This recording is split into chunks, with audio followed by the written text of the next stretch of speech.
And Paul McVeigh said to me, Chris, are you sure you want to do this? I would say that the reason why me and Jack haven't given up is that it's the adversity that we've gone through. Him losing his dad, me losing my mum, and it's been almost like a healing process for us. You've come through grief with all of these new things, this new lease of life, really. And I'm sure should be very proud of the person you've become. We actively get told by the club, we want you to say what you really think. And to go from match day experiences to having a sit down with Todd Cantwell in your house. Having his medal, the league winning medal around my neck. But the other side of that is really dark nights. The noise that you hear is often the negative noise. They just don't realise that I am who I am because of the experiences that I've had. I have really, I'm finding it even difficult to talk about now. I've really struggled with some of the comments that I've got.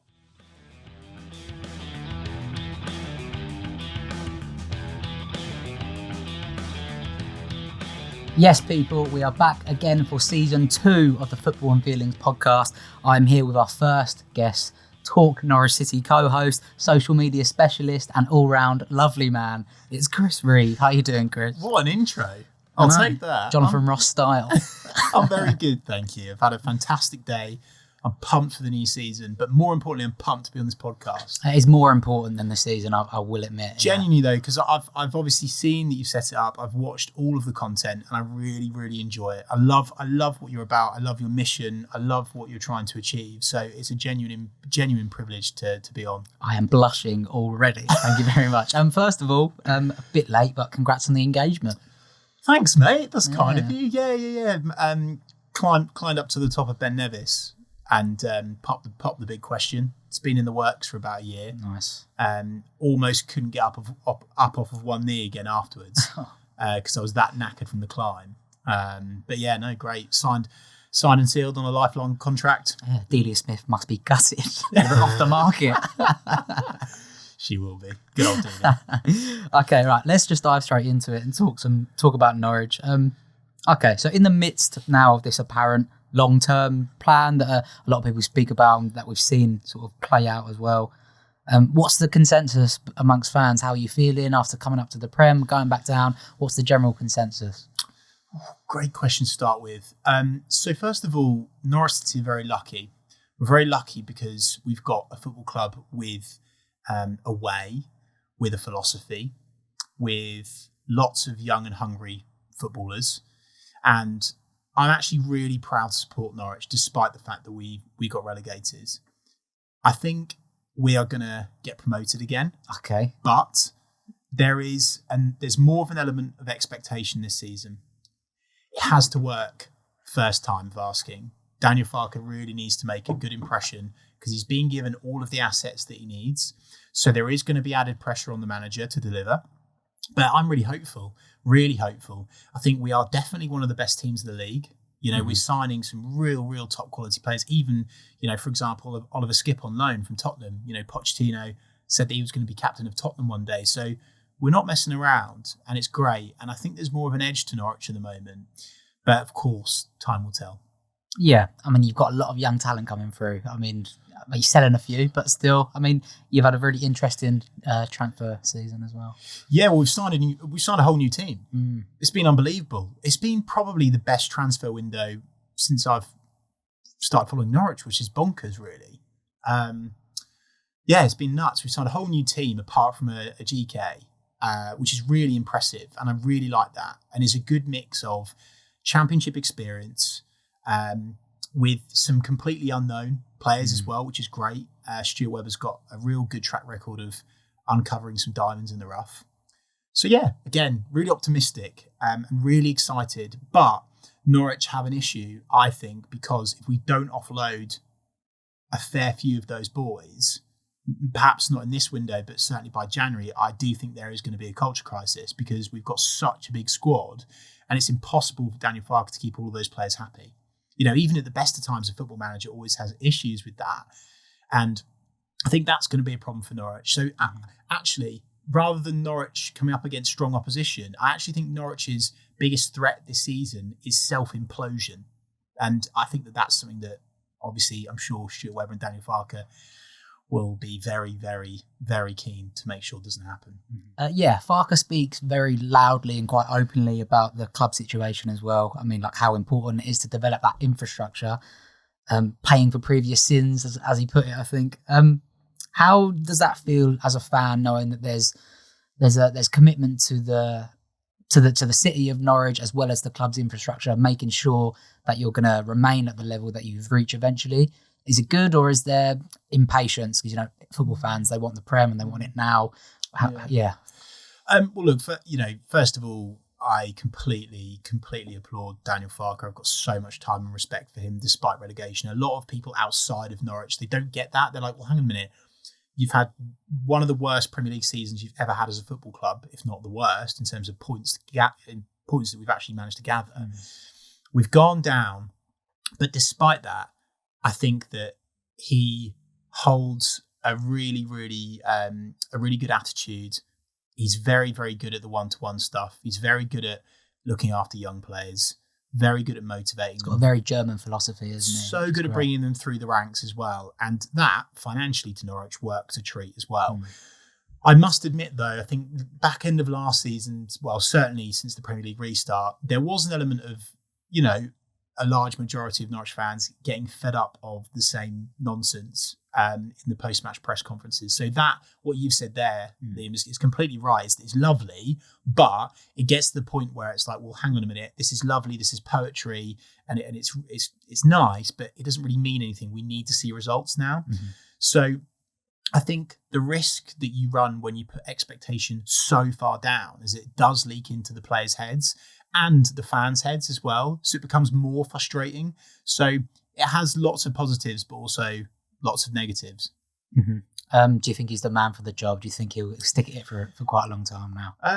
Yeah, I do. Although I always feel like I feel like it's fragile right now at this very second, because if we don't come out of the gates like a dog on steroids, I have absolutely no idea how the fans are going to cope with it, to be honest with you, because we spent a lot of money.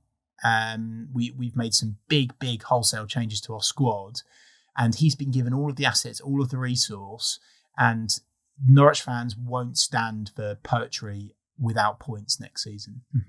So let's dive into the sort of content we can expect to see this year from Talk Norwich City. Obviously, a massive channel you've got there. The fans, you seem to get better views, or at least match the views of the Norwich City's official channel, which is great to see. What can we expect from TNC this year? What sort of content's planned? Thanks for the kind comments. Talk Norwich City has been such an incredible journey for Jack and I. He started out of his bedroom and we became best mates. I'm sure we'll go on to that in a minute. But in terms of the channel for this season, we're diversifying the offering. We're doing more lives than before. With the whole COVID situation, one of the things that we've really enjoyed is bringing the community of Norwich fans together and genuinely giving the fans a voice. That's what fan media should be about.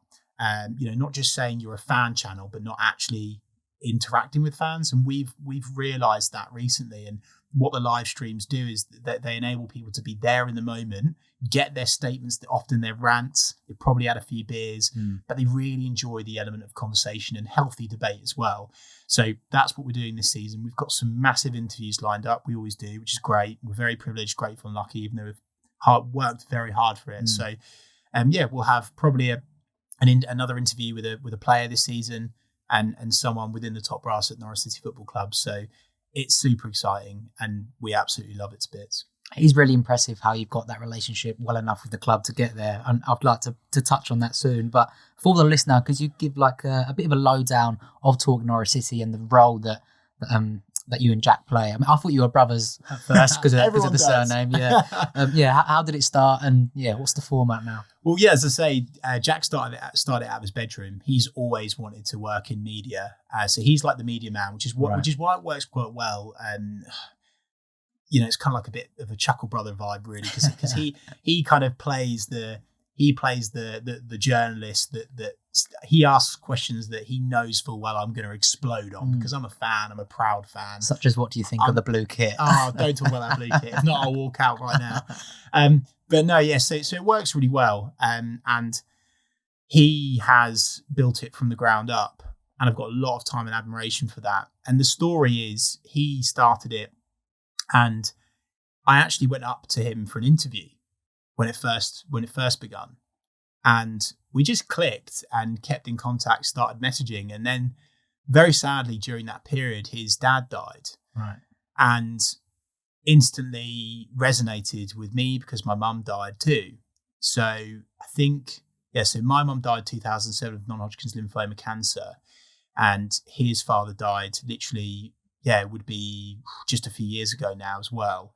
So we became inseparable in terms of not just friends, but like, although people laugh at the fact that we're not actually brothers, we are brothers. Yeah. And it sounds like there is a massive bromance there, of course. He's a top man. But we are bound by our grief, and we're bound by the energy that we give each other. And we're bound by the fact that we need each other because we've got so much in common. That it's got to this point now where I do treat him like a brother, and he probably treats me like a brother as well. And, sometimes he'll wind me up and sometimes I'll wind him up, and sometimes we have to have a conversation, but that's really healthy. And I think a lot of people don't realize the amount of work that's gone into it. I'm talking not just like we would do our normal jobs and we would work 5-6 hours into the night working on Talk Norwich City, particularly Jack editing all the videos, graphics and all of that. And it's literally just been a massive graft for us both in the past few years. And it's got to the point where, because of my background in biz dev and commercial, we've managed to bring in sponsors, which has really put us on a whole new level. We managed to get such a good break for guests in Russ Martin, who's a family friend of mine. And that was the big moment, because we'd been just pumping out content like match day experiences, fan cams, all of that stuff. And we wanted to move away from fan cams because it became a bit like, I love Arsenal Fan TV. I've got so much respect for Robbie there. He's a top man. But we didn't want to be causing toxicity. We didn't want to be causing people bad mental health, and I think it got to the point where, look, if you put your thoughts and opinions and feelings out there, you are putting yourself on a pedestal, particularly in the football world, to be shot down. And so we moved away from that and we switched to a really engaging, informative, friendly, informal podcast. We've interviewed some top guests, but Russ Martin was a massive breakthrough. And the amount of times we were rejected, and at the time we were there's obviously other fan channels, in the world of Norwich now that have started too, but we were like the trailblazers. So we did the real brunt of the work with the football club, trying to tell them why it's such a good idea to engage in fan media. Credit where credit's due, they were one of the first clubs to do so. Yeah. And a massive part of that is that after literally months of trying to organise to get the captain of Norwich City Football Club to come on, we managed to pull it off. But the only reason why we pulled it off is that Russ actually spoke to the media team and said, I want to do this. Right. And I think that, again, we're so grateful that we've got those relationships, because in other football clubs, people don't know players, or it's unlikely that they'll know them. And it's also unlikely that they'll come on a fan channel because of just how raucous and brash the opinions are. And it's seen as risky. And Russ just came on and completely opened up about his weaknesses, his challenges, his career. And it was just such a big moment. And from there, it just snowballed and got bigger and bigger and bigger and bigger and bigger. Hundreds and hundreds of subscribers just rocketed up. And we're still not massive. We've still got a long way to go. Since then, we've had Angus Gunn, of course, at Southampton now, Anel Hernandez, Stuart Webber, the sporting director, to just name a few, Todd Cantwell. So it's incredible. But the reason why we love it so much is we love uncovering untold stories and giving those to the fans, because I don't know about you, Liam, but I'm so bored of the generic media bullshit of just, am I allowed to swear on this? Yeah. If not, you've just lost your ad revenue. I'm not making any money from this, I promise you that. There we go, my first swearing. I'm just fed up of just the generic questions. No one cares anymore about the standard media trained rubbish. And for a football club, it makes sense to get fans, to get players involved, because fans want to know more than ever before. They're reading stats, analytics, but now there's almost like this emotional intelligence side where they want to know more. They want to know about the player's personality. What are their ambitions? What are their family like? Where are they from?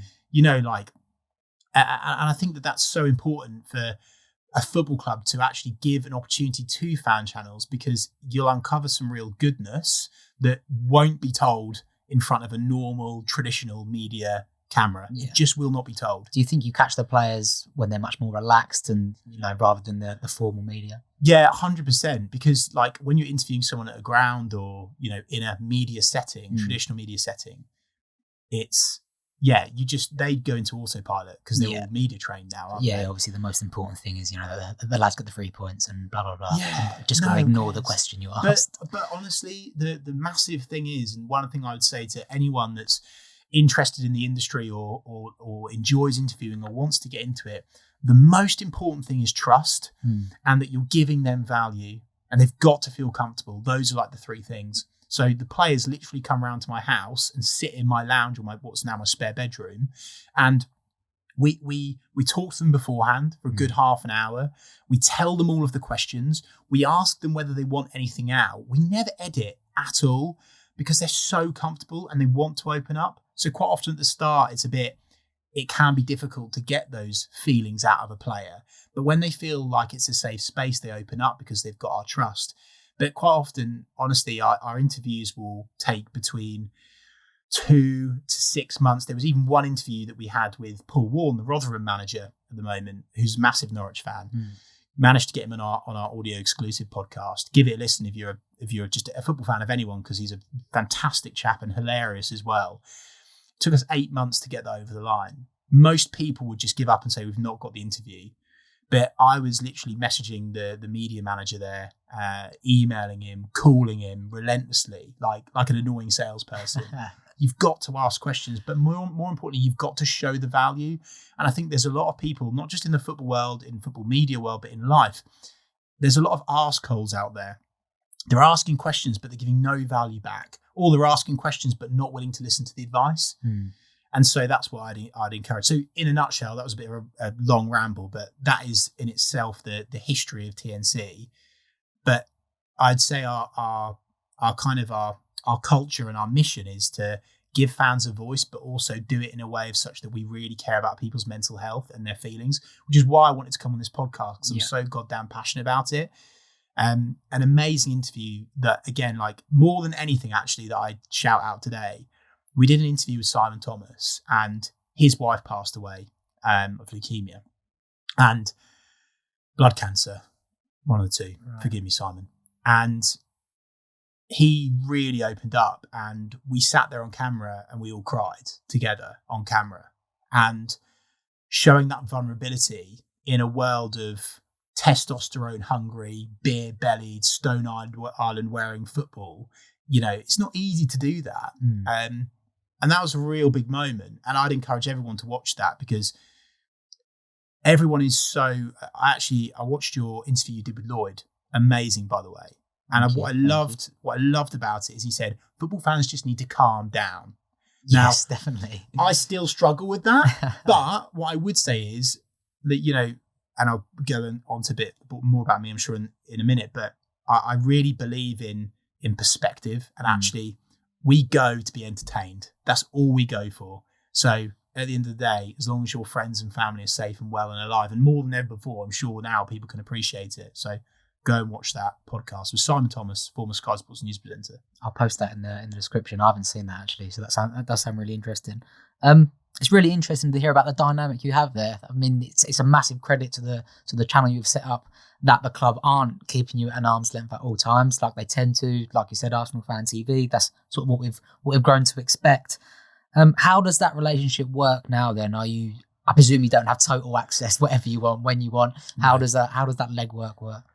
Really, really keen to talk about this point and open up about it, because a lot of people don't understand it, and a lot of people are naturally skeptical because they think that we're being given interviews because it manipulates the media, and we say things that back the football club. Like everyone thinks we're in bed with Delia, but yet we always have this opinion of we can't stay in the Premier League if we keep Delia. It's as simple as that. We need bigger investment to stay up there. But a lot of fans are naturally sceptical of Jack and I. A lot of it's bred through jealousy and because we're young guys and we're smashing it. But I think in terms of like the relationship with the football club, the former guy there was great. He was a bit old school though, and struggled to just kind of give us the keys and go. And the new guy there, Dan Holker, is incredible. So shout out to Dan. And he and also Ben Kensel, who's the COO at Norwich as well. And he called me up the other night. Here's an example. He called me up the other night out of nowhere. Like he's the chief executive officer at the Norwich Football Club. He calls me after we've just done a podcast, and I had a big old rant, and I answered the phone, and I went, "Uh-oh, what have I done?" And he went, "What do you mean? What you've done? What have you done?" I went, "Well, what do you mean?" And I was just completely baffled by it. And he went, "Chris, I really liked what you said on that podcast. I shouldn't be telling you this actually, but now it's out there. So I really agreed with what you said. But more importantly, I agree with the way that you put it across. So we criticised the club on many levels last season, many levels, but we gave each opinion some airtime and we spoke about it fairly rather than just ranting and having a go. We were also highlighting the positives too. Because, of course, last season, the Norwich fans were looking for something to blame. Was it Daniel Farker? Was it Stuart Webber's recruitment and his team? Was it the football club setup? Ben Kensel got a lot wrong with the membership scheme that really pissed off the fans. And there was all sorts of issues. And he called me up and he said, "Chris, well done." And I went, Phew. and that was just mind-blowing and a big deal for us. But we actively get told by the club, we want you to say what you really think. So please don't feel afraid to have a go or say that we're doing something wrong, because ultimately they want to achieve and they want a really good relationship with the fans. So it's really special, actually, really special. But at the beginning, it was really hard because I was having to tell Angus and Russ, who are my mates, and I said to Angus, "Look, can you just pester Joe and say we need to get this done now? I really want to do it," and force it through. But without that, we would not be where we are today. It's as plain and as simple as that. You've got to get trust first, though. So why do you think that fan channels have continued to grow in popularity then? Do you think it's, is it because they want to see more player culture and the fan culture combined? Or, why do you think that they go from strength to strength? I think they're bored of traditional. I think they're really bored of traditional. I think fans want things fast. They want things now. They want things live, and they want more. They want quantity, not just quality. They want quantity. They want daily uploads. They don't want one article a week. They want so much more than that. And I think as well as that, they really enjoy hearing from other fans because it's an opportunity to debate, and it's an opportunity for fans to have a voice. It's massive. And I think that fan media is actually at the point now, to be fair, it's been at this point now for probably a good 2 years, that the Nationals are actually scared of fan media massively. I mean, you said at the start, and we've got a great relationship with the marketing of the football club. They do some amazing content. But as you said, we're getting some similar views to their videos, the club videos. And it's because they want to hear from fans. There's a fantastic radio show that Rob Butler does, BBC Radio Norfolk, called The Scrimmage after a game. And it's fans ranting, it's raw, and it's straight after a game, and it's fiery. And we kind of bring that, but digitally on video. And it's a real joy. And I think that fans, fans deserve more of a voice because football's evolved and football's just not the same anymore. I say this all the time to so many different people that football's changed. Stop trying to make football what it was in the 1990s. It's done. It's dead. It's moved on. People have their phones out. People want to see live statistics. I think it's going to be at the point where we see people's heart rates on the pitch. I really do think it's going to get to that point. I wouldn't be surprised, yeah. Because people are obsessed, and rightly so. Yeah, I think it was Arsene Wenger said once, he wouldn't be surprised if eventually, not in the so distant future, that fans can vote for the next sub via social media polls. I mean, I don't think we will see that, but if it did happen, some Black Mirror shit. But you wouldn't be surprised. I wouldn't be surprised to see it. No, you wouldn't at all. You absolutely wouldn't. And Yeah, but my point is, Nim, is that the whole VAR thing and the way that the game's modernising and stuff, it's going through such a turbulent time. The game, it's become so much more plastic, and I think that fans want heart, fans want soul, and fans want more than just plastic corporate content, and that's what fan media gives them. Simple as that. Yeah. So, I mean, again, it baffles me hearing about this podcast because now I'm seeing the sort of work that you lads have put into it, and to go from match day experiences to having a sit down with Todd Cantwell in your house, it is amazing. But I'm sure a lot of fans are going to tune into this podcast off the back of yours to see the ins and outs. What are the struggles that we don't see? What's the gritty and dirty parts that the fans aren't seeing when you're doing a live stream? Mental health problems, and there's been times where Jack and I have really struggled. I think Jack's probably better at dealing with it because he's a journalist, but I'm not. Right. And I struggle with it massively because I really care about what people think about me. I'm a human, right? And I can't just put something to one side. And I've got better at it recently. I've got really good at it, actually, responding to people in a fair manner that's respectful and kind and killing them with kindness. We'll go on to that. But trolls have been so hard for us because we're young, we're breaking through, we're getting something that they want or they can't have.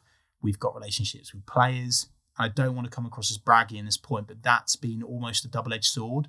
It's been the best time for me and Jack because we've done some amazing things, some incredible content.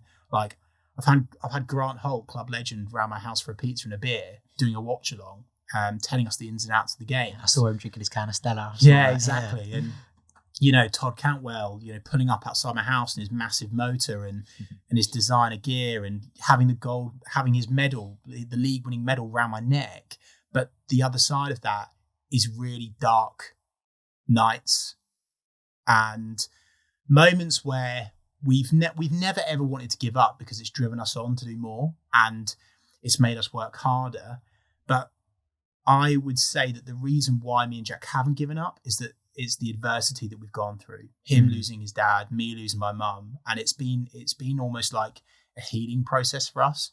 We see it as like accomplishments, like the journey that we've been on. Like I've got countless videos on my phone that no one's seen of just me and Jack talking to a camera, being like, right, here we are outside Jake Humphrey's house. How do you feel? Outside his, big house. And it's huge, but trolls are really, really hard work. And I think anyone that sits in front of a camera or a mic and says it's easy to deal with people like that is completely bullshitting you. It's not right. Yeah, I agree. And sometimes it's not the personal comments, it's the little digs. It's this whole cancel culture, this call out culture that's happening now. And people do things to appear woke for likes on Twitter. And the vanity metric of, they get like 44 likes on a tweet that says, Chris, you don't have a clue about Emi Buendia. Like, I'm just sharing an opinion. And that's been hard. And also bearing in mind that me and Jack are both going, I'm almost done with it now, I feel. I'm never going to be completely done, but I'm almost done with grieving now. But Jack hasn't, because he's got even more of a long way to go. And we've propped each other up, like where we just think, God, this is really shit. Why are we doing this? Why are we actually doing this? We're putting out content that people want to hear about and listen to and watch, yet, Derek and Derham is giving us shit because we said that, I don't know, an El Hernandez shouldn't start. So, that's been really difficult. And I think just the relentless nature of the YouTube world. So a real big problem with social media is the fact that you can make a fake account and you can be anyone.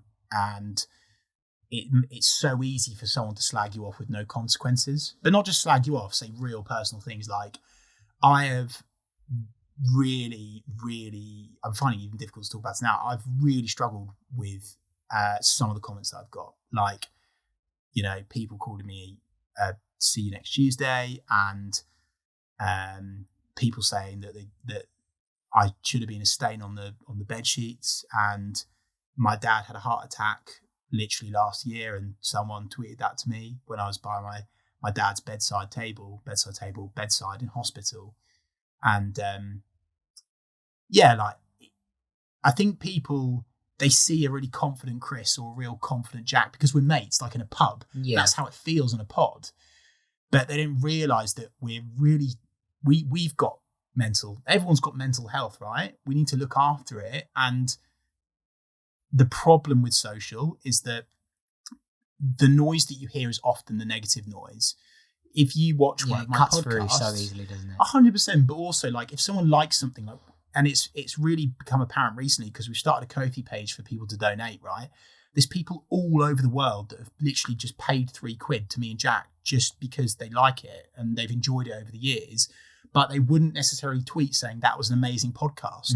So quite often when you do a piece of content, you see mainly negative criticism week in, week out. You know, I get abuse every single day on YouTube or on Twitter every single day. And I think people just don't realize that I am who I am because of the experiences that I've had. And in a way, it's healing for me. Like, going on camera, getting passionate about Norwich is because it's a feeling of belonging. Like, we all long for this element of community. And yes, that's been hard dealing with that. So just trolls, relentless trolls. It's a very fine line between caring about feedback, and which you have to find the feedback to see what fans are enjoying. Inevitably, you're going to find negative comments amongst that. And like you said, they're going to stand out ahead of the others. I remember having a conversation when I first started doing TNC. I had a conversation with a former Tottenham player and at the time current Norwich player, Paul McVeigh. Top man, played against Cristiano Ronaldo, all of the greats. And he does a lot of mindset, self-psychology stuff now, which has completely changed my life. Through Gavin Drake at Mindspan. There's a book called Mindspan. Again, please read that. Please go and buy that because it completely changed the way I think and changed my life. And Paul McVeigh said to me, Chris, are you sure you want to do this?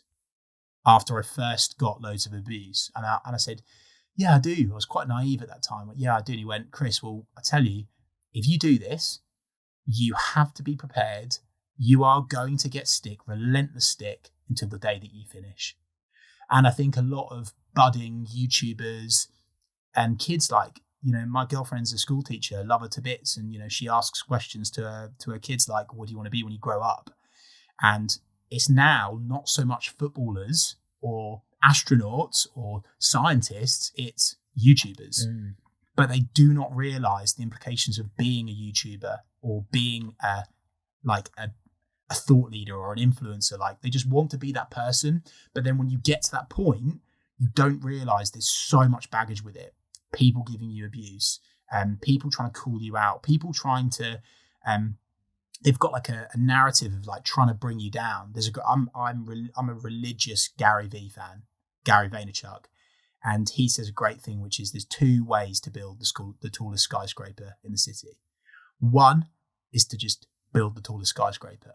But what most people do is they try and knock down the other skyscrapers in the city. And it's that nonsense that is just really hard to take. Yeah, I think that's something that I haven't really come across yet on this show. And I think that's partly because I feel like I've got this, as mental health is the subject that I focus on, I feel like I've almost got this shield around me where if people like dig at the content I make, it hasn't happened yet, to be honest. I'm grateful that hasn't happened yet. But if people do dig at the content that I make, then I sort of fear for them, to be honest. I would worry about that, because if you're not happy to hear people talking about their mental health and opening up about any of these subjects, and you strongly disagree with it enough to comment online, when that day comes, I think that will scare me without a doubt. You will get that. Yeah, you will get that. One of my clients, the Lockdown Tactics, Robert Snodgrass, West Ham player, Chris Boyd, former Rangers legend. Their podcast is around mental health and with top athletes around the world. I was running the socials for them, and they would be getting stick all the time, like, oh, mental health's boring, and oh, we're so fed up of you talking about mental health now, and also there's this whole thing around like people should do it. People should just do good for goodness sake. Yeah. And like you doing this content, that's all that matters, because you will give value to one person. Like, again, the flip side of doing what I do is, and what Jack does, I'm sure he gets these messages as well. Although I'll get stick every week, guaranteed I'll get an Instagram DM once a week from someone that I have no idea who they are, promise, no idea. And they message me out of nowhere saying, Chris, because of the podcasts, or because of what you put out on Instagram, like inspirational stuff or motivational stuff, or I talk a lot about mortality, which we'll go on to in a minute. Thank you. You've motivated me. I've got really bad mental health problems, or I've really struggled with this, or my mum died, or my grandma died, or my dog died, and you helped me. And I'll go, that's why I do what I do. And so for you need to be aware of that. It will come. You'll get stick. But the flip side of that, there'll be one person that you can, and you will change their entire life. And that is the most incredible feeling in the world. It's better than any monetary value, any sponsor, any player interview. That's what matters. No, I'm going to re-listen to this whenever I'm like, in a bit of a rut and I'm struggling to make content. I'll rethink of that. Okay, I wanted to touch on a bit on grief. You spoke about there what you and Jack have been through. How has that changed you? Because a lot of people come out of this. I don't know if you ever really stop grieving, but you know what I mean. Come out with a different perspective on their work life and their personal life. How has that changed you? Yeah, massively, in so many ways. Like, I could talk about it for hours, and I'm so passionate about talking about grief. Mental health's really important. But you know what I would say is, I think that grief needs to be spoken about so much more. There's this whole stigma around talking about death. And I think the more I've tuned into my own mortality, the more I've enjoyed my life, which sounds like complete contrasts. But I value my time on planet Earth so much more because of the fact that my mum died. I almost see it in a really weird way as a blessing, because if she hadn't have died, I would not have achieved what I've achieved up to this date, end of. And I think grief can cripple people, but because of the fact that luckily I invested in a self-psychology course, Gavin Drake Mindspan, changed my life. And he taught me about perspective and gratitude. And a lot of people get caught in the negative spiral and they don't know how to get out. And, there's loads of stuff with grief that I can help people on. And feel free to message me if you're struggling with it, because I don't want anyone to be alone ever, because it's really bloody hard. But it's about habits and the small little positive things. And, I've got a gratitude journal. I've got on my phone, I write down all of the tiny little things that I'm grateful for. And I don't read it every day because that'd be nonsense. But when I feel like shit, I'll read through that whole entire list. Like, I've got a roof over my head. I've got lovely cats. I went on Liam's podcast and it was amazing. He was a top man. I've interviewed loads of top players. And all of a sudden you look back and think, actually, you know what? It doesn't, that's just noise, the negative noise. And honestly, if I walked out of this room right now and got hit by a bus, I'd be satisfied with my life, 100%. And that will be really difficult for people to understand that haven't been through a death that's that close to them. They won't understand it. But I now go into rooms of people and I want to leave the room having given them so much energy that it's been a part, like I've changed their experience on planet Earth. And yeah, like I value time so much.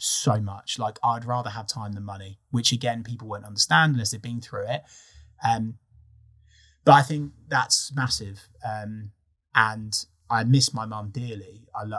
She's a hero to me, and I learned a lot from her, weirdly, to this point, that I still value. Like in my wallet right now, I've got her business card and I carry it with me everywhere. No one knows this, by the way. This is all exclusives.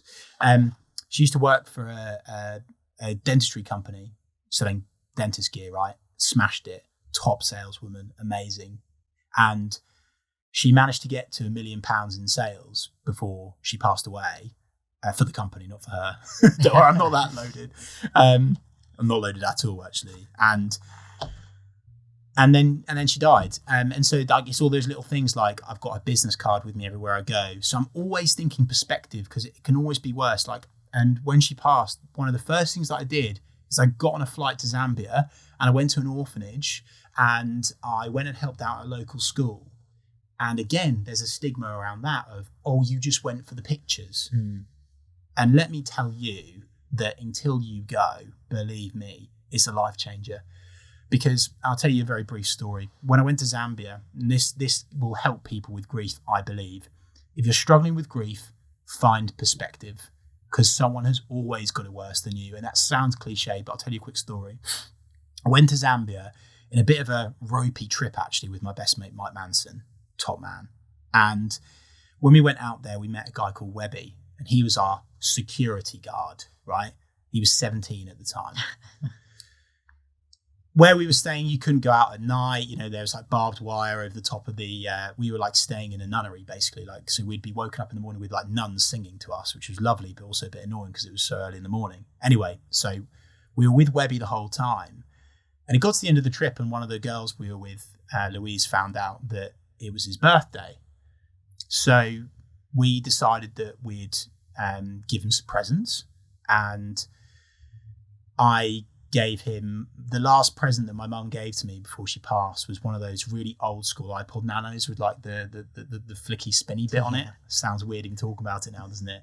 And that moment changed my life, because I gave him my mum's iPod Nano, which is the last thing that she gave to me. One of my other friends gave him some headphones. One of my other friends gave him a charger.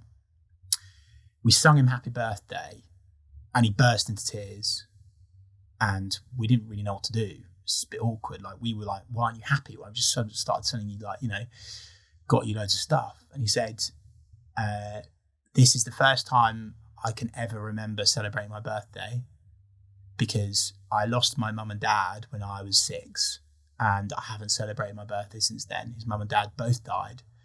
And one of his jobs at the orphanage was to go out to the streets of Zambia and literally try and find kids that had been kicked out, quite often burnt. They believe in witchcraft over there. He'd been through so much.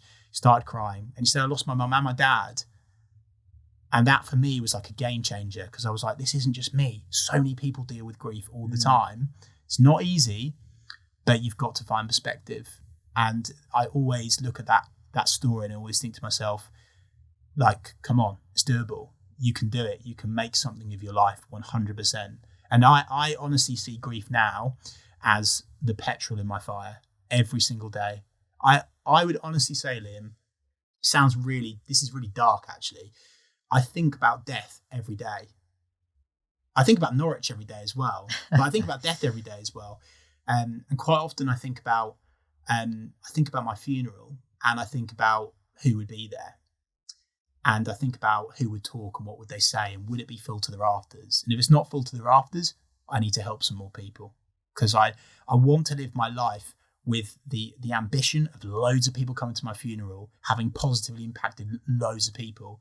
And that way you'll end up making money anyway, because if you're helping people, you make money. So I wish that more people had that mindset.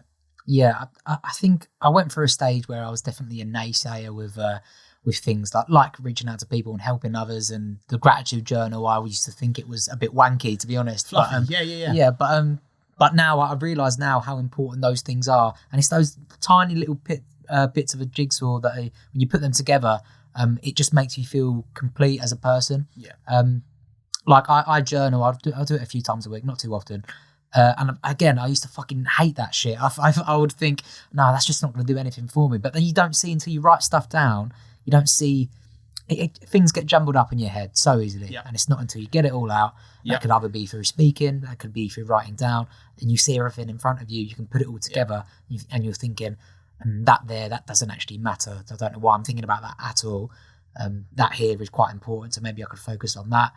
But it's really interesting that you've come through grief with all of these new things, this new lease of life, really.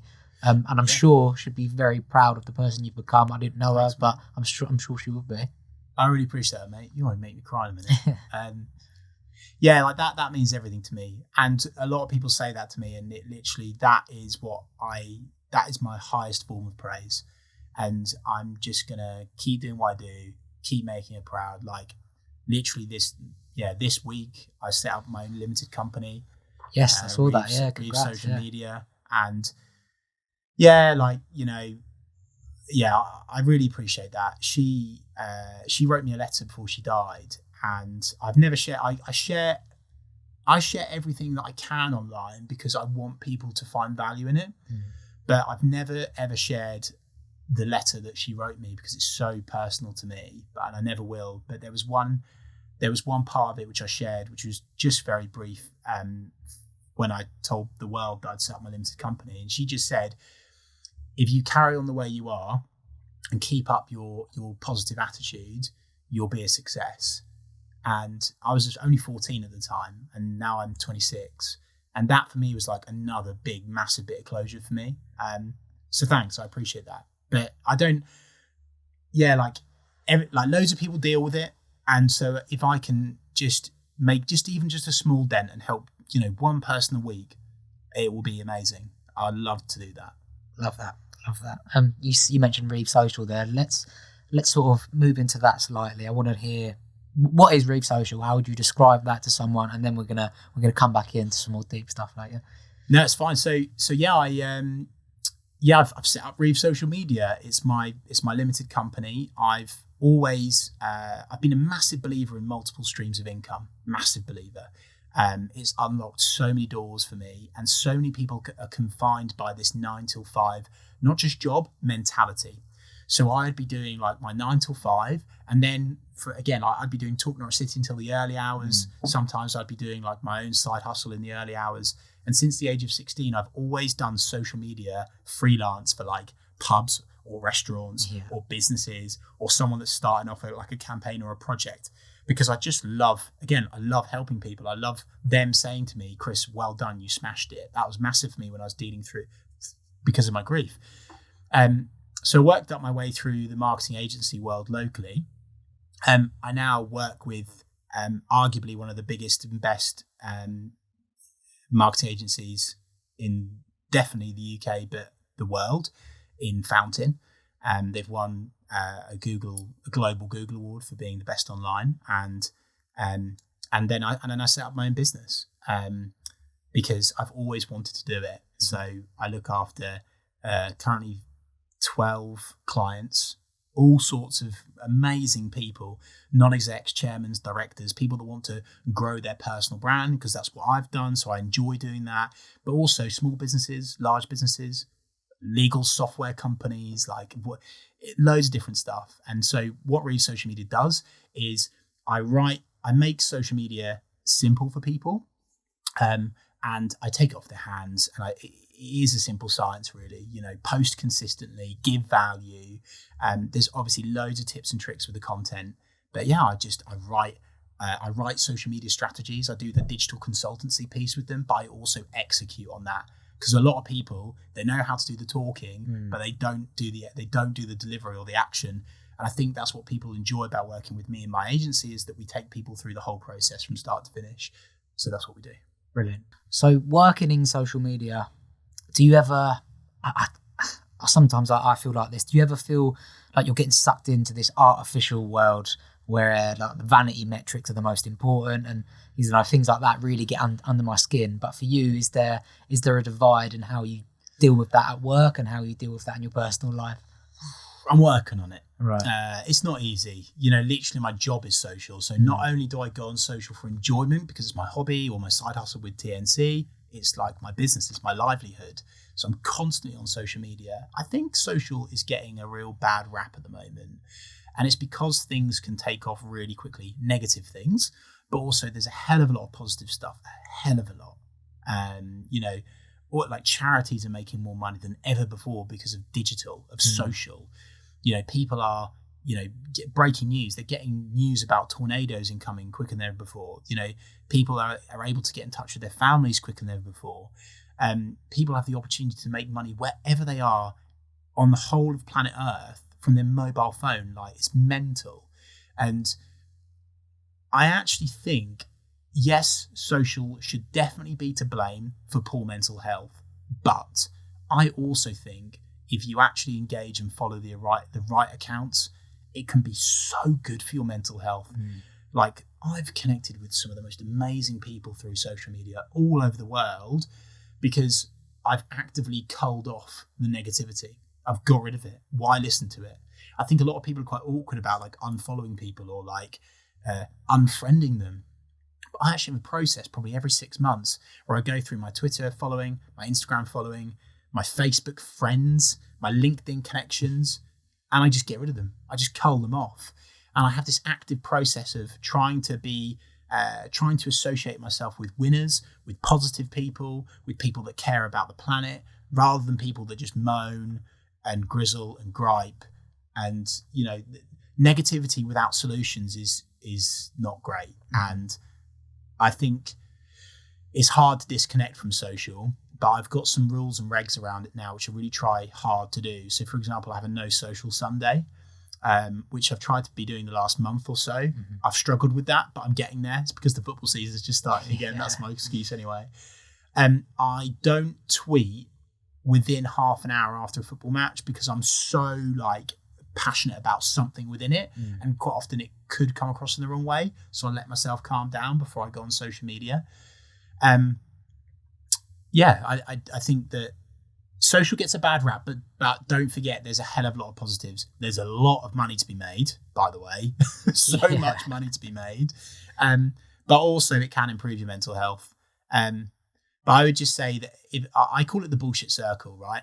And if you're aware of this, and you'll know this already, which is you're in bed at night, you go on Instagram, scroll, then Facebook, scroll, then back to Twitter, scroll. LinkedIn, I should probably look at something for work, scroll. YouTube, Talk Norwich City, then you scroll. And all of a sudden, that's probably at least an hour. And then what do? The bullshit circle starts again, because the whole, don't forget, the way that socials work is they want to keep you on the platform.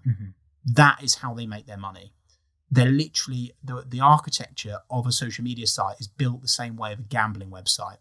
The whole way it's functioning, the structure of it, the user experience, the notifications, they're not good. So set yourself time limits. I might be the only social media manager on planet Earth that actually has all of my notifications off. What? You're a social media manager? Yeah. Because I log into it every day anyway, but I don't need something new popping up at like 3 a.m. that's going to ping and light up my phone. The Blu-rays go. It's too much. So I would suggest to people, have a no social Sunday. Have that time to spend with your friends, your family, your girlfriend. Have a time in the evening where you don't go on your phone. A lot of people do this. I've managed to get out of my system. I don't go on my phone first thing in the morning. So I wait until I'm at my desk before I look at my phone. That's been really good for my mental health. Yeah, that helps really good. Well. And you know what it is, Liam, is that you're in control, because if you read something in bed of, Deborah wants me to do this, or, Gary said I need to do that, or, someone's calling me a prick on YouTube again, that's setting your psychology for the day completely wrong. Yeah, you end up being reactive rather than proactive. I love that. And what I think people need to do more of is spend the first hour of their day. I think it's Tony Robbins talks about zenning into the day. So envisage and forward think and think what does success look like in your everyday. So I think, right, I'm going to really impress that client today, or I'm going to smash this result today, or I'm going to actually manage to get hold of that footballer today, or I'm going to connect there. And don't forget, gratitude, perspective. I'm going to die, so I need to enjoy myself. But if you're on your phone, you're not thinking about any of that bigger picture stuff. You're not. I don't buy that you are. So yeah, but as I say, I love social because it unlocks so much opportunity for so many people. Do you think we're going to see a new and more honest direction for social media then? Because there's a talk with Instagram, they're trialing taking away likes in all these countries. I think that would help personally, but do you think platforms are going to move towards that, or do you think it's too detrimental to their success? Yeah, I think we're just at the beginning stage. I think stop putting your lives and your mental health in the responsibility and the accountability of the platforms themselves. You have to take control. Yeah. Get rid of the negativity. mute people, remove it from your life. Like, for example, I know this sounds a bit bad, but with all of the COVID stuff at the moment, I've muted COVID-19 on Twitter because it's just noise. I'll listen to the daily briefing, maybe, but if nothing's changed for a week, I'm not going to listen to it. Yeah, I did the same with Piers Morgan. I muted. Exactly. That's fine, and that's totally okay. So yeah, I think it's a real positive move. I think it's really good that Instagram are stopping likes, because from a social point of view, people are so afraid of being their true selves online, because they don't put a picture online that makes them feel good that they're doing. They're putting a picture online that they know will get lots of likes. Yeah. And that is all wrong. And it's really bad for your mental health. I think for me personally, I've been doing this for probably about a year and a half now, but a lot of people still struggle with it, like being bound by likes. They only put stuff out online that they know they're going to get liked. And that is wrong. It's bad for your mental health. But also it's bad for your person. I value someone online so much more if they're being them true selves, because you can buy into them more. You understand more about them. You want to help them more. What do they do for a living? I'm not saying plaster everything on there, because that is the other end of the scale. But yeah, but I actually think the biggest thing is your mindset with social. It's not about the platform. It's actually your mindset. You need to be really aware of the negatives, the positives, how to handle abuse, how to handle haters, and just try and tidy it up. Yeah, it breaks my heart a little bit sometimes, social media. I said this actually on one of the first podcasts I did with my friend Lockie, that social media has led to me, and I hate saying this, I hate thinking it, it's led to me being really disappointed when I've met people in real life. Not by appearance, absolutely, that's not the case at all, because everyone looks better on Instagram, that's easy to do. Yeah. But when I see people that they're preaching about all this stuff, I mean, there's girls I see preaching about mental health, but I've seen them out with their friends and they're slagging everyone off, they're doing this, they're doing stuff that could be detrimental to someone else's health. Yeah. And I'm at the end of my patience with it, to be hold yourself honest. accountable, but also you have to I talk about having a circle a lot, which is like the people that you really give a shit about, like your mum, your dad, your gran, your girlfriend or your boyfriend, maybe like your best friend, your bestest best friend. Keep a really tight circle. If someone in that circle says, hang on a minute, Chris, you've been preaching about mental health on your Instagram account, yet you've just called this footballer a twat, but not said why. You just called him a twat. I don't do that, but you get my point. And I think having that accountability is really important. I love my girlfriend Becky. I love her so much, and one of the things that she does really good is I'll share a quote onto my story or something, and she'll say, "But how does that make that type of person feel?" Kind of pulls me back a little bit and says, "Hang on a minute, whoa. Be careful, because a lot of people are looking at your account. You've got to be careful, the way you act and the way you talk and stuff." And that I really value that, but a lot of people don't have that. But to flip this into a positive, the real thought leaders, the real influencers, the people that are really, really good at what they do, they're doing videos, stories. Yeah. I would always second guess a caption on Instagram. I would always second guess a tweet. I'd always second guess a Facebook status, because it's static. You can get anyone to write you anything from anywhere in the world. Mm-hmm. I could pay someone right now to go and write me an ebook that makes me look like, I don't know, Arnold Schwarzenegger, but it's just not true, is it? And so do you have their email address? Sorry. I just think you have to be your true self, but that takes bravery, and showing vulnerability is really important, and a lot of people that build personal brands for themselves aren't doing that. And that sucks. I think escapism is a really amazing thing, because it does open up all these avenues for you. But we've got to the point now where people are, it's not escapism anymore. It's more they're escaping their personality. That's really what they're doing. Yeah. Do you know what I mean? Yeah, totally. They're escaping how they actually feel about things. And it's so sad when you look over at a group of people out having drinks or having dinner, and they're all on their phone. It's why? Yeah. What are you doing? You've got 4 people, amazing friends with you, I'm guessing, and you're just going through other people's Instagrams who, if they were here, you wouldn't even look at them. So I just don't understand it. I think that what we are going to see a trend come through now, and just a couple of the leaders that I speak to, and they say to me I went to this party in London, Chris, and I went, wow, okay, what was he going to say? And he said, it was amazing. Should I tell you why it was amazing? because we put our phones in lockers before we went in, and they give you a key. No phones at all. Talk to people. But again, a lot of people are moaning about tech and kids glued to their phone now. But I actually kind of disagree with that, because people were saying the same thing about listening to the radio. People were saying the same thing about reading newspapers. Yeah. Like, you're always going to get that element of bitchiness or gossip or underhand or trying to pull someone else down. But yeah, I do agree that it is sad to be constantly on your phone. But again, there is so much opportunity. Like, I'm on my phone all the time because I'm making money. Like, I'm posting something for a client that's paying me a lot of money a month. So it depends on your viewpoint, doesn't it? Like, kids get slagged off because they're on their phones all the time, but actually they're starting a YouTube channel and they need to respond to all the comments. Not all kids are just wasting their time online. And that does anger me a bit, because I think the generation above us and above that, who don't understand it at all, by the way, to be very honest with you, they don't understand that you can actually be really super productive by being on your phone.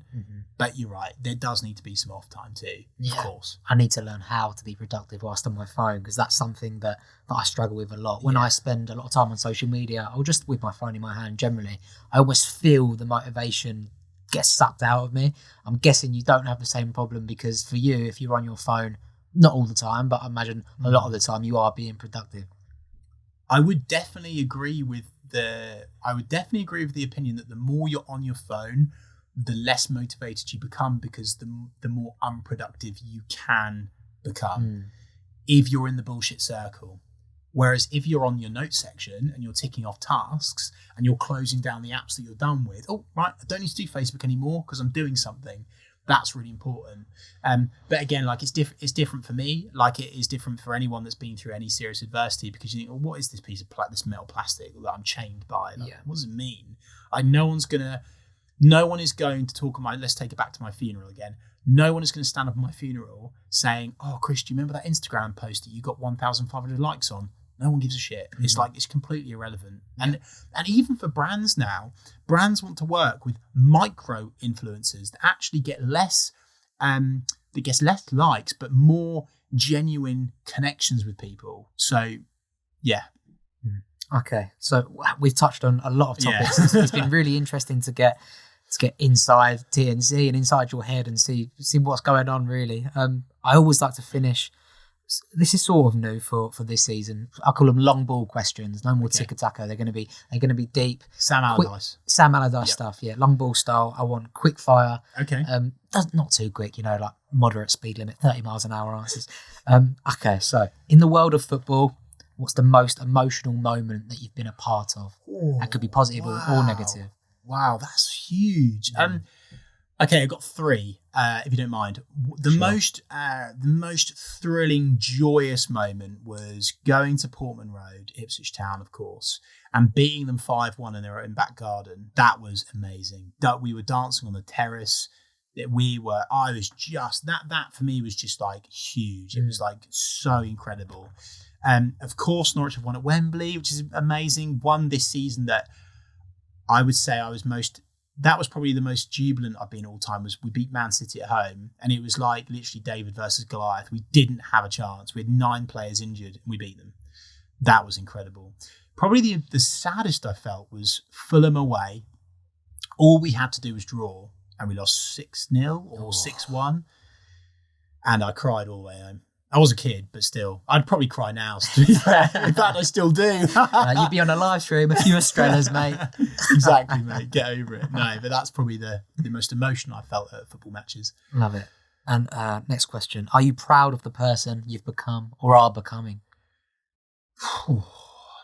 Yeah, I'm getting better at that. I'm getting better at self-acceptance. That's really important, to give yourself a pat on the back. Although I think it is healthy to have a high expectation of yourself. Quite often, Jack will say to me, Chris, you've smashed it. Do you realise that we've just been at Jake Humphreys and we filmed the podcast, yet you're trying to line up 3 others? And I'm like, yeah, because you've got to keep going. And he's like, no. Celebrate success. Calm down. So, yeah, I would say I'm proud of the way that I've bounced back from my mum's death massively. But in terms of my career, I've got a long way to go. Like, I've just set up my company. I've got a lot of things that I want to achieve. I've got a lot of ambitions, but what success looks like to me is quite different to others. Like, I want to go on one amazing holiday every year with my girlfriend. want to get married, want to have kids, and I want to empower people. So yes, I'm proud of what I've done so far, but there is a long way to go. What is happiness to you? Wow. That is such a good question. Happiness to me is... Oh, bloody hell. Happiness to me is making someone laugh. Happiness to me is making someone cry because they're so grateful for you. Happiness to me is empowering someone to do something that makes you feel good. It's like selfish but selfless at the same time. Mm-hmm. And I think true happiness is when you are doing your thing, whatever that is. You're on the journey, not at the top, and people forget this. And it's like your best friend pissing yourselves with laughter. It's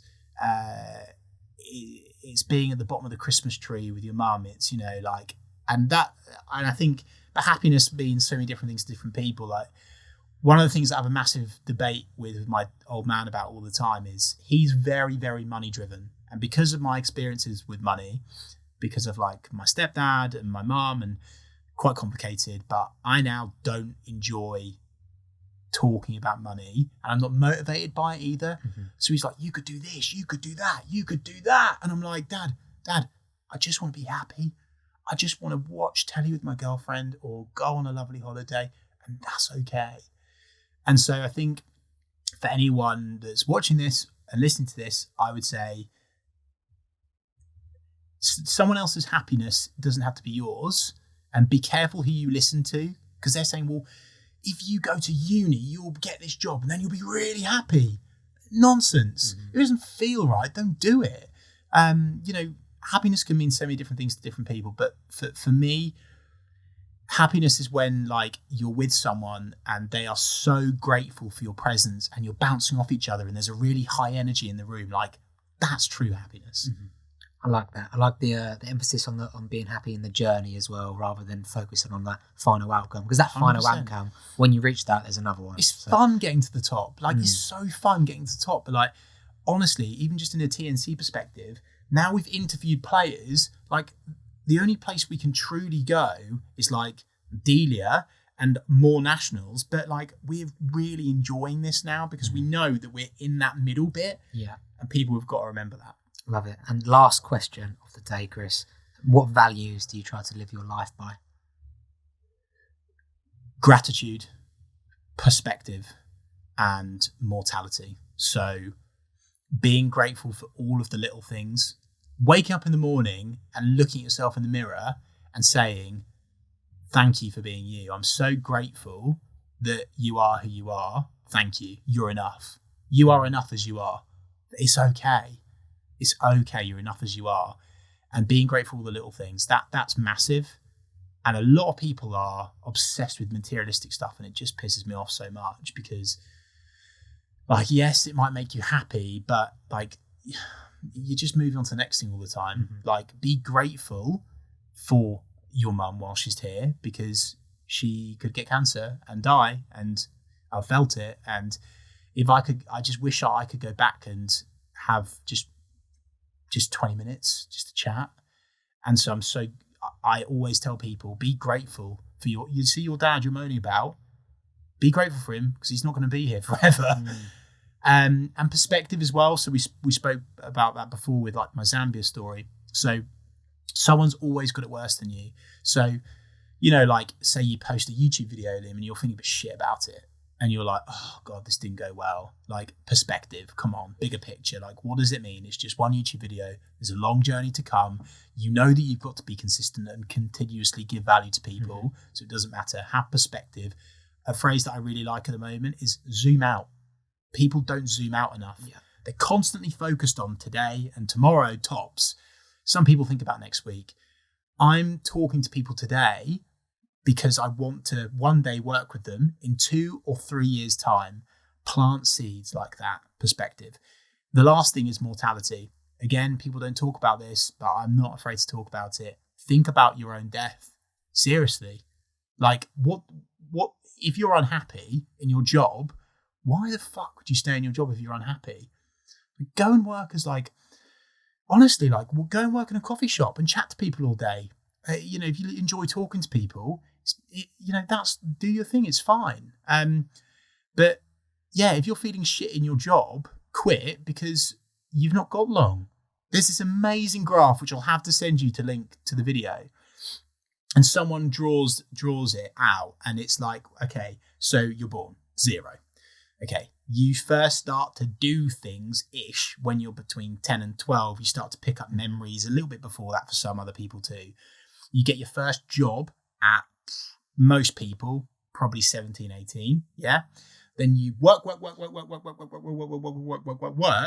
until I think now the retirement age might be as high as 75. I know it's going up. It could. I mean, it might be 70. So correct me if I'm wrong. I'm okay with being wrong. But the point is that then, so you get to 75. So you've done all this working constantly, bound by the 9 till 5 bullshit. And then what? You've got 5 years to play golf and that's it. Like, you've really got to appreciate this chunky middle bit. So you've got to do something that you love. And I think about that, and it's really helped me. Really tune into it. Hunt it out. Like, hunt out perspective all the time. Like, what does it mean? And if you're not getting that, like, go and volunteer at an old people's home. If you've not had any adversity, you know, and the best conversation I ever had in probably at least 5 or 6 years is I actually spoke to an old woman on the way home from Manchester from a music on event I was at. And she said to me, I actually asked her, what is your regrets? What do you regret? She's like 85. The most empowering conversation ever. Talk to loads of old people. It helps. Love it. Chris, you've delivered so much value. That was a bit random, wasn't it? But I hope that at least it's given you lots of ideas and something. Hopefully someone picks up something from it. No, I think they absolutely will. I know I have. It's been a real eye-opener for me. I know you're very, very big on value. I follow you on Instagram for a while and LinkedIn. I'm connected with you on there. I always see that you're very insistent to make sure what you're delivering and what you're saying has meaning and it has value to people's lives. And for that, I thank you for coming on. You've been the first guest on our new season. Wow. I'm really grateful. I'm really happy to have had you on. Yeah. Thanks. Honestly, thanks for inviting me. And genuinely, I really appreciate what you're doing because, like, since you followed me on Instagram, I looked at it and I thought, even before you messaged me, I really like that idea. I really like the fact that you're breaking down the stigma of this whole not showing vulnerability in football particularly. So big up to you, mate. Honestly, you're smashing it. And I love what you're doing. Just stick at it and you'll be fine. Thank you very much. And to the listener, thank you very much for tuning in to the Football and Feelings podcast. Cheers.